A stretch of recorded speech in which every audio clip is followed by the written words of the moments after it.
Page 23, Siciliano. This is a very famous melody by Bach from a flute sonata.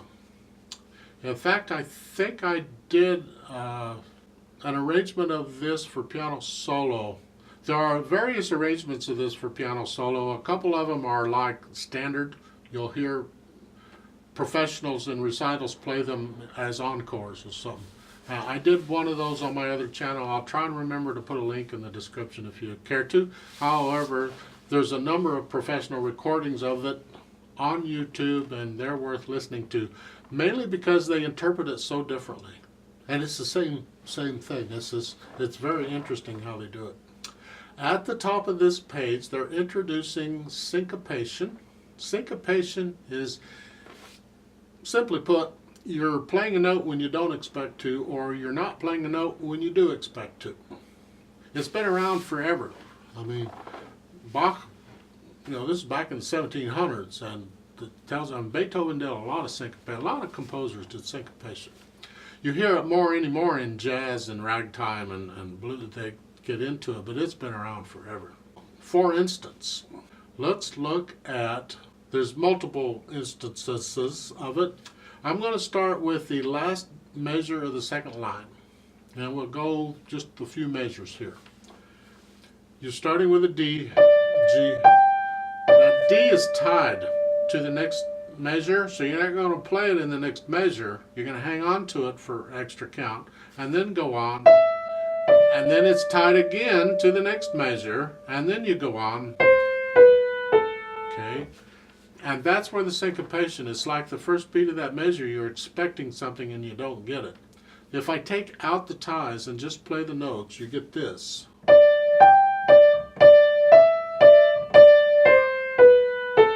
1, 2, 3, 1, just like you'd expect to hear, right? But if I put the ties in, it kind of throws it off.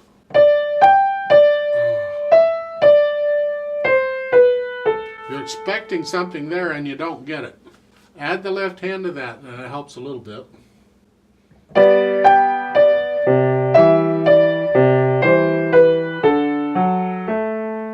And that's syncopation. This is a very simplified version. You'll find syncopation all over the place. They're also introducing a new ledger note, the A for the treble clef. You see the A on the second line, fourth measure over. It's above the staff. It looks like a middle C. If it were bass clef, it would be middle C. But in this case, it's treble clef, so that's an A. Memorize it. Just know when you see that one ledger line up like that, it's an A. So that's it. I don't have a lot to say on this. The pedaling, you can pedal it like it's shown. Put the pedal down immediately after the note where it says to go down, and then lift it up either with the notes on the next measure or right after you play the notes on the next measure. Again, they're pedaling, they're only indicating the pedaling to help you get into pedaling. This is really not the way this piece would be pedaled.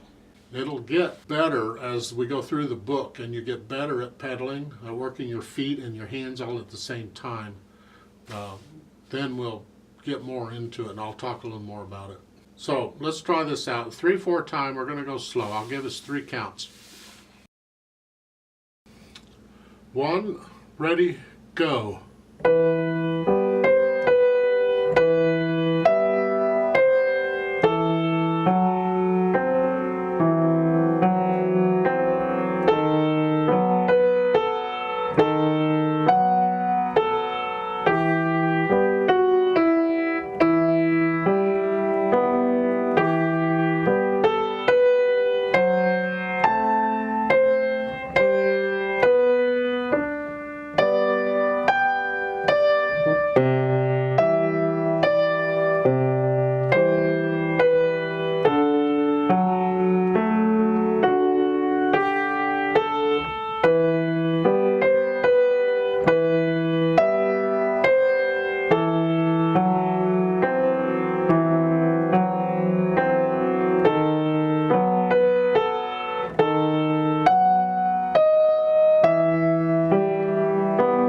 One,